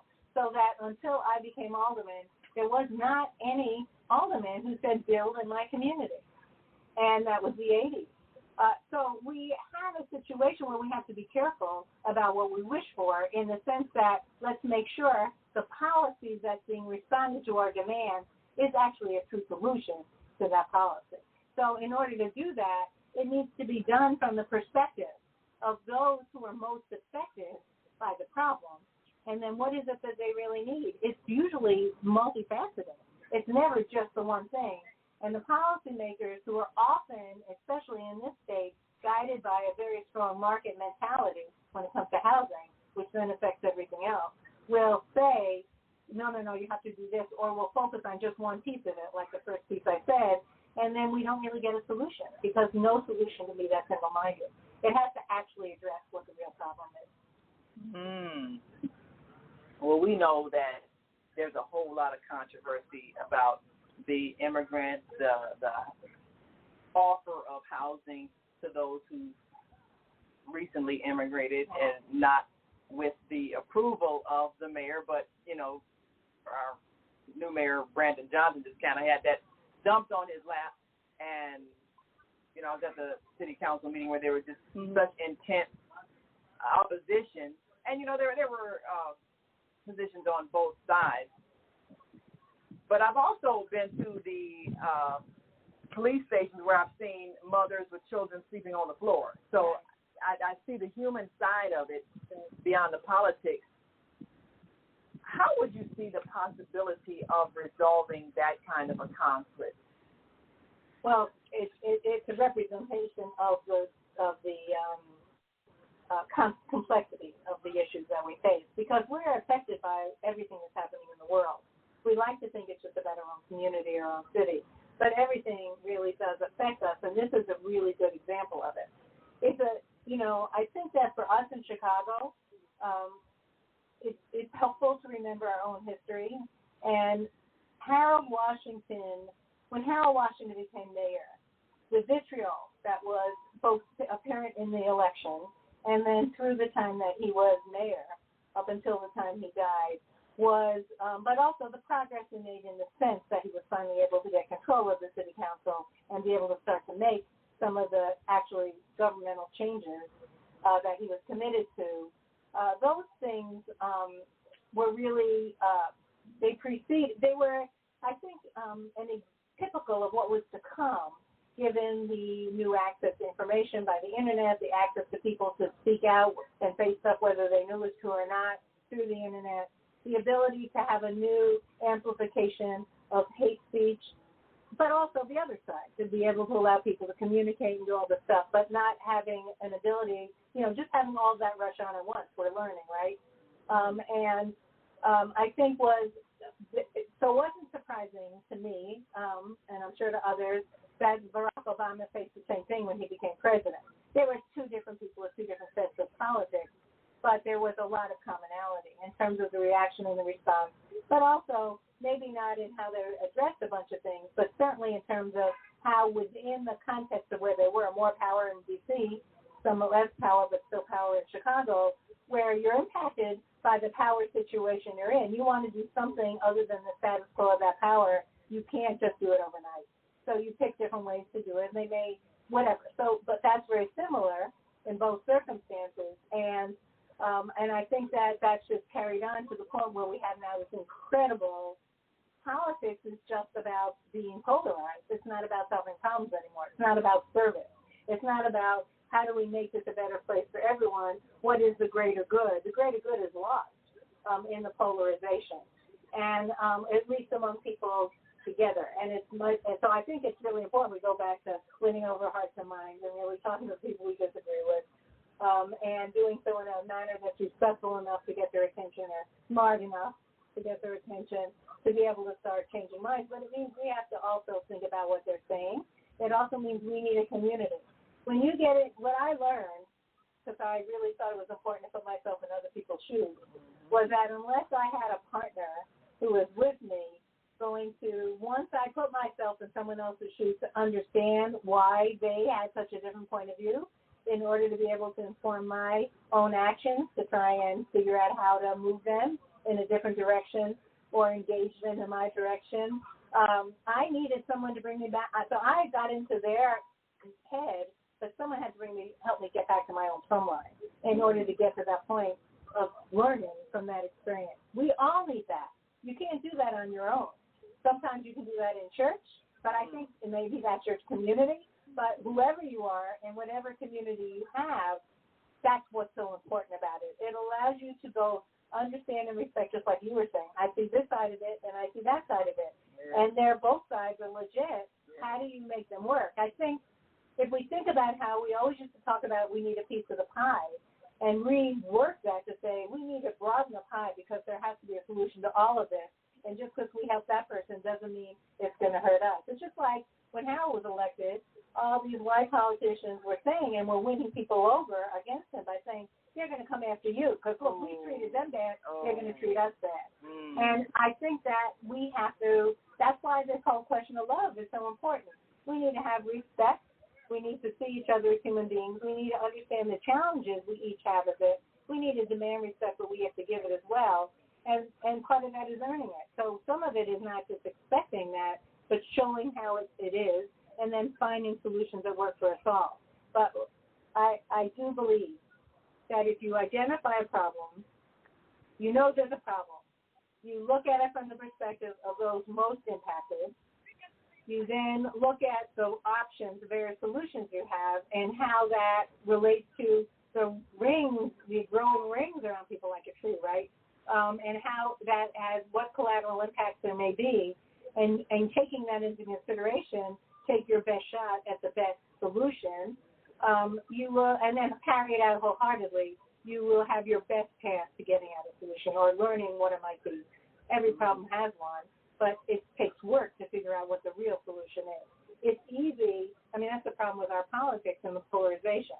It's easy to come up with a really simple answer or a reactionary answer, reacting to one simple problem without looking at the big picture and the whole context. It's why the book was hard to write, but why hopefully it's more readable than as stories. But I needed, the world is so different today than it was 30, 40 years ago when I started writing, not when I started writing. that I had to give context to all of it so people knew why that was an important experience and could see how it's different than today, but then also learn from that in their own experience. I don't have to spell that out. You know what your experience is. Just keep in mind what the history is, because we grow on what everyone has done before us. Yeah. Both the negative and the positive. We learn from it and turn what even was bad into something positive, like what we do next. What we do next. Well, now that brings the question, of course, and if you just tuned in, we are sitting here at the African Festival of the Arts, former alderman of the city of Chicago, and her book is entitled Daring to Struggle, Daring to Win, 5 Decades of Resistance in Chicago's Uptown Community. And you want to come on down and get a signed copy of the book, and it's available at the Underground Books booth here at the African Festival of the Arts. And you've had an extensive career as an activist and then as an alderman and someone who's gotten some policies passed. So now what is next for you? Well, I am so I did the book, so I'm doing book tours and conversations, and I love the opportunity to have this narrative. I'm also kind of have gotten into metal art, so I'm doing sculptures with metal, which is like I love. And actually got into I did a series on this concept of building a fetus women. So I'm trying to figure out how to make that relevant. But I also am really interested in being as helpful as possible to, in terms of just looking forward and possibilities for the future. I'm working.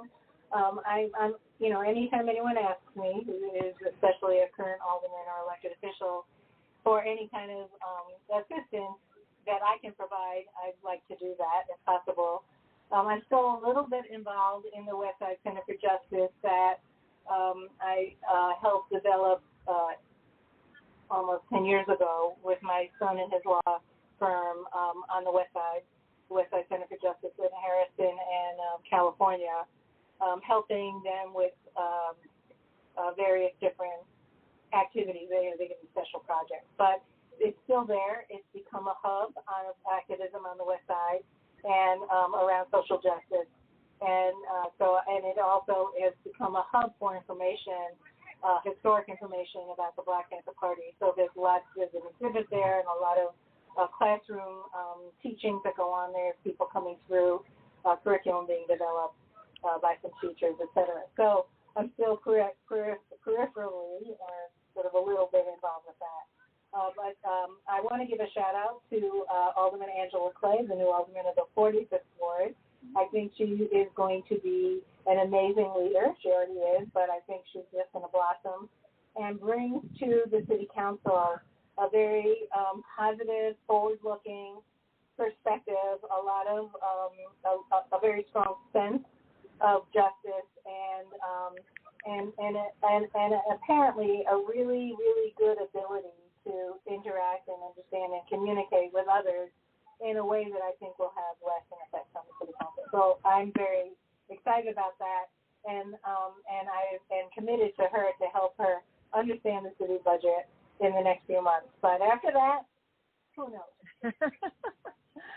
Well, we're so grateful that you have taken your experience and turned it into a book so that people can learn. And again, this is Daring to Struggle, Daring to Win by Helen Schiller. She's here at the African Festival of the Arts today, and you can get your signed copy. So come on down, 51st and Cottage Grove. And it's really a beautiful day out today. Definitely a place where you can find all kinds of wonderful African artifacts, and you can meet wonderful people like author Helen Schiller, and you can gain some knowledge and some insight and maybe even some motivation if you've got aspirations for politics, or if you're an activist and you want to know how to create some of the coalitions that are necessary to win in politics. One last thing before we go. if people are looking to make an impact, and Keisha was asking earlier, about the real polarization that exists in this city and the distrust, and as you mentioned, people saying things like, well, if they get in office, they're going to do to us what we did to them. How do we overcome that? What would you suggest if people really want to bridge the gap between the various very divided communities? What's the first step they can take? Well, first of all, I think that that our youth are much more. They're just way ahead of us. We're a few decades older. I think that so in the 46 Ward, just as an example, the former alderman, the bridge between me and Angela, he had a different reputation, but in actual fact, didn't see a vacant lot that he didn't embrace in terms of creating market rate housing, with very little concern, if any at all, and really in a minimal, if not undermining, policy towards meeting the required affordable housing for anytime anything is built. There's some required. It was minimal at best, the least that could be done. And as a consequence, there was a real fear that that wouldn't be able to have somebody come in there who would be able to turn it around and maintain some kind of stability for people who are living in the community. As it turns out, there's many young people that moved into those buildings. They're much more progressive. There are many different backgrounds. And Angela won this election, I think, probably by more of a margin than I ever did. I mean, my elections were close. She won by 60%. And that's huge on the north side of Chicago. So I think that I'm saying that to say that things aren't exactly the way they were historically. They are changing, and a lot of the hope I have is in our youth. But I think that that doesn't change the need for us to be able to expose people to the realities of different people's lives, so that most people are sensitive to the struggles other people have when they are able to experience it without it being somehow a challenge to the way they live their life. And that's what we have. That's the challenge. I think that we each have our own responsibility. It's not your responsibility to change someone else's mind who's determined to be opposed to you or who's expressing a racist view. That's my responsibility. I mean, we all have some with that, but you don't need to be, someone doesn't need to be further victimized by somebody else's inappropriate behavior, what I consider inappropriate behavior, necessarily. Sometimes we have to do that, or we have a reaction to it. But I think that each of us needs to identify the best role that we can play that is at the service of changing minds. That's really. And we each have a different role. We each have a different role, so know your role. Well, we thank you so much. Or take on many. Or take on many, yes. You can do that. Well, we certainly enjoyed talking to you, and I highly recommend this book. I think it's a historical document. This was a very, for those people who might be too young to remember Harold Washington and that whole era, this is really a history book. This was a time of great exploration when it came to changing minds, building coalitions, overcoming some of the grip that the old guard had on the power over the city. So you want to come down here and get this Daring to Struggle, Daring to Win by Helen Schiller. Come down to the African Festival of the Arts. And, of course, we're here at the Authors Pavilion, right behind the Underground Books booth where all these books are available. You want to get your signed copy today. And if you're on our switchboard, we're going to send past our 2 o'clock cutoff point and do some more interviews. But if you want to call in, you need to call in now, so the switchboard closed at 2 o'clock. So you need to call in 515-605-9325 and press 1 so we know you have something to say. And we will certainly take your comments. We're going to talk to a few more authors this afternoon. And, of course, we urge you to come down to the African Festival of the Arts. This is a place where you can really feel that African marketplace. You can get some great books, so come one thing. There's one thing in the book that I think is important, which is a history of the police contract. And the story of how the African American Patrolmen's League was iced out. And I think it's a really important piece of our history and informs everything that's happening today with the police department and this new police body, that police accountability body that was elected, or the first elections for, partially elected now, will be more elections later. And the group that gave the new mayor the 3 candidates for superintendent it's the first time there's been a change in the structure of accountability for the police that is different than just a papering over what came before. But I think that it's very important to understand the limitations that are built into the contract for people to be able to create the city that we need for this new police accountability body to be able to make the changes, both in the contract, but also in the structure of how we deal with policing in the city, based on what they know about the history. So I just wanted to make that point. Well, thank you so much. I think that's one of the real deep issues that's happening in the city, the relationship with the police, the fear that citizens have that the police have been used to kind of perpetuate that undercurrent of racism. There's a real distrust.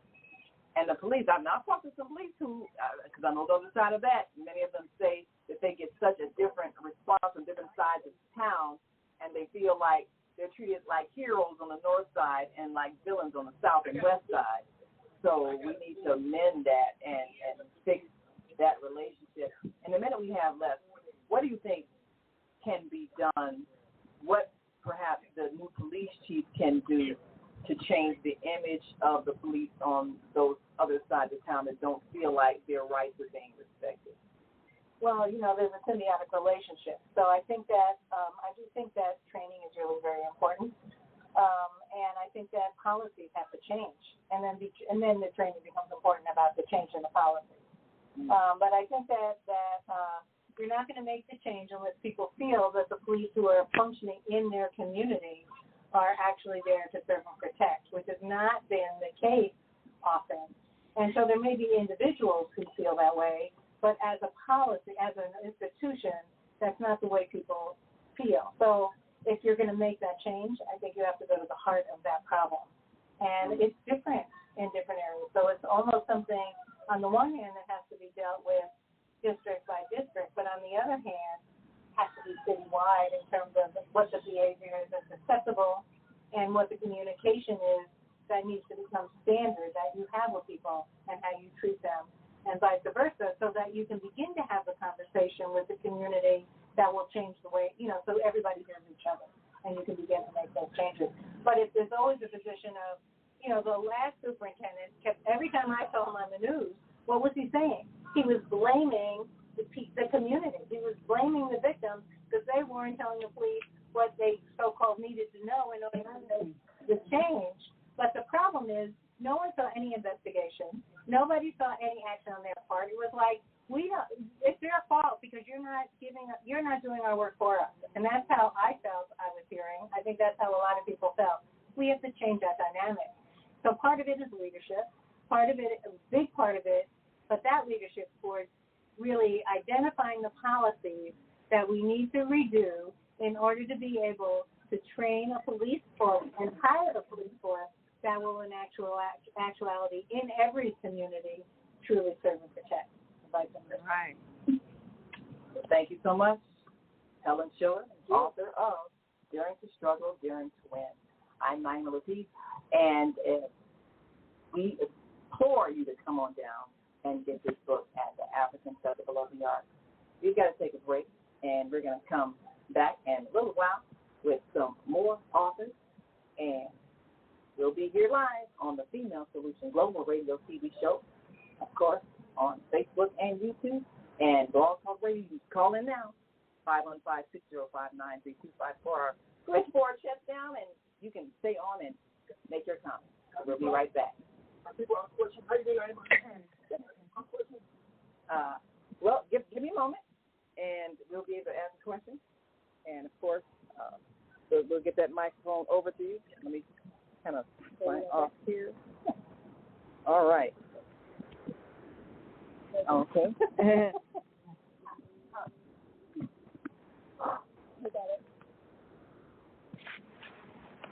Okay. Good afternoon. My name is Dr. Wale Idris, the publisher of Africa USA Today Magazine Online. Well, thank you, Naima. You did a very good job, and thank you for coming to my event last Saturday. I appreciate you so much. So now, Ms. Ellen Sheila, are you the same Ellen Sheila that used to be the ornament of my world? Yes. Oh, it's good to see you. I just saw the book not too long ago. Yeah. I'm like, wow, this is the same Ellen Sheila. Yeah. You were the first person that advertised in my newspaper a long time ago. That's right, I remember. I still owe you a lot of thanks. Thank you so much. So the question is begging to ask. I have not seen you in that neighborhood, 46, there's another, what I mean now. So I keep asking, where is Ellen Sheila? So what do you do now, if I may ask? And congratulations on your book, okay? Thank you. So, you want me just okay. Yeah, you can say that, Councilman. So yeah, I decided not to run for re-election in 2011, and my son asked me to help him with his law center, his law practice, and then I ended up helping, actually living in the same place, but doing other stuff. And then when they did the remap of the ward initially after I left, and again this last remap, they put me in a different ward. I didn't move, but now I'm in the 47th ward. But I've been also paying attention to 46 and the new alderman, Angela Clay. I campaigned for her. You live at 820 Belle Plaine? Did you live at 820 Belle Plaine? Well, I live in 48. 48, okay. James Kapperman used to be ornament after you left. That's right. Yeah. So I was over there for one event for her. She wasn't with me. But I did do campaigning for her in this last election, as well as for Brandon Johnson. So, yeah, I have been actually, I was intentionally not involved in 46th Ward politics because I didn't want to be the alderman anymore. And I didn't get along with the new alderman. But Angela Clay, I think, is a star, and she will be a shining star. Good.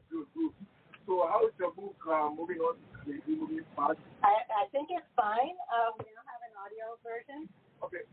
I'll be more than glad to promote it for you because I have a presence in social media influencer.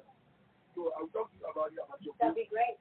And I'm glad to partner with my friend, my partner there. Okay, to put it together. Thank you. Are we done? Yeah.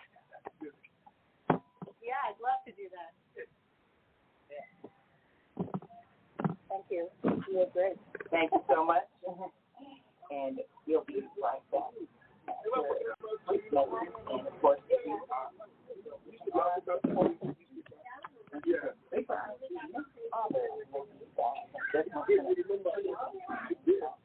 African Festival.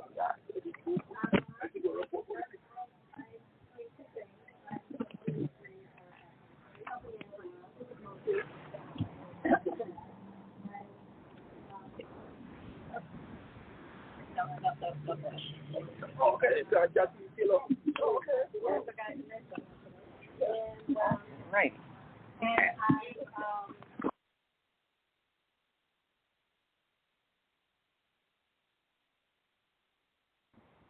So if you are listening online, we urge you to come on down to the African Festival of the Arts, and we're excited. We're going to definitely bring you more from some of these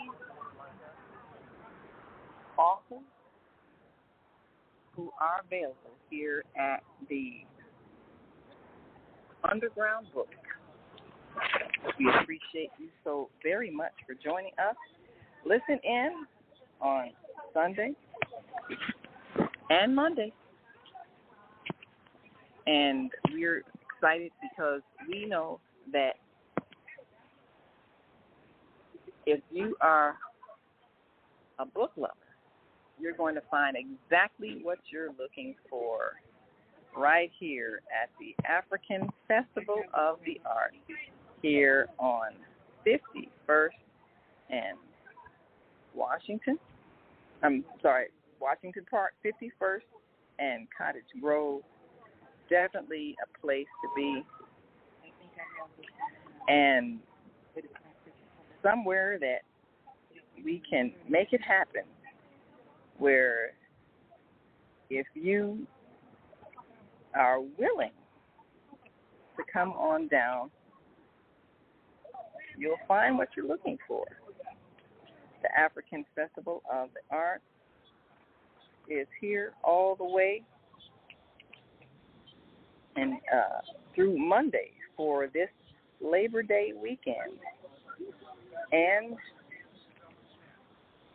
you'll have a chance to shop and find what you are looking for right here at the African Festival of the Arts.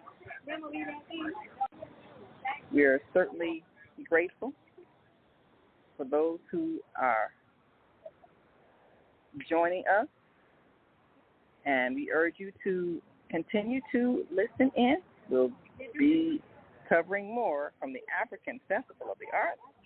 Now let's greet our global family and tune in tomorrow for Soulful Solutions with Soul Purpose Healing with Beata, and Monday Morning Mindfulness with Zelda Speaks. I'm Naima Latif, and we'll see you next time on the Female Solution Global.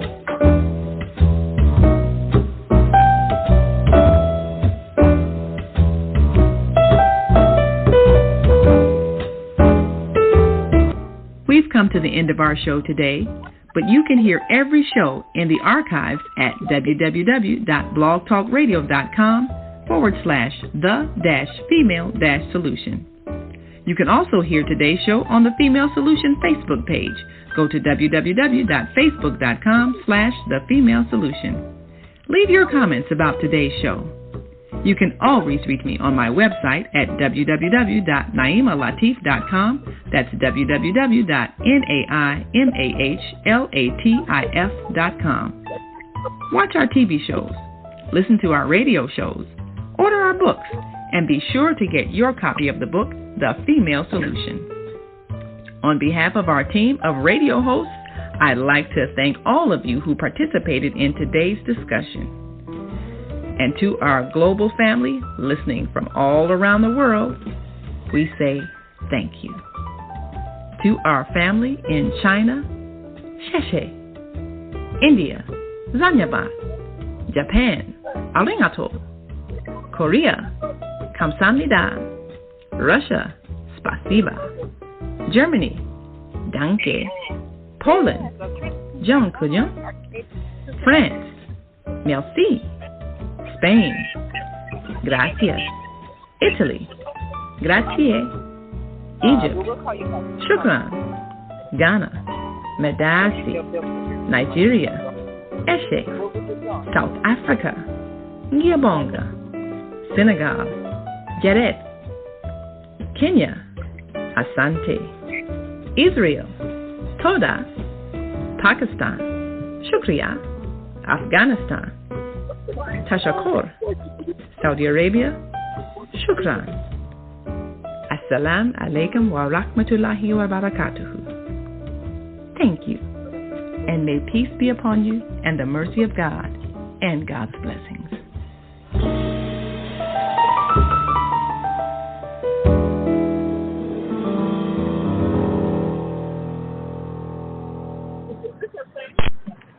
Family.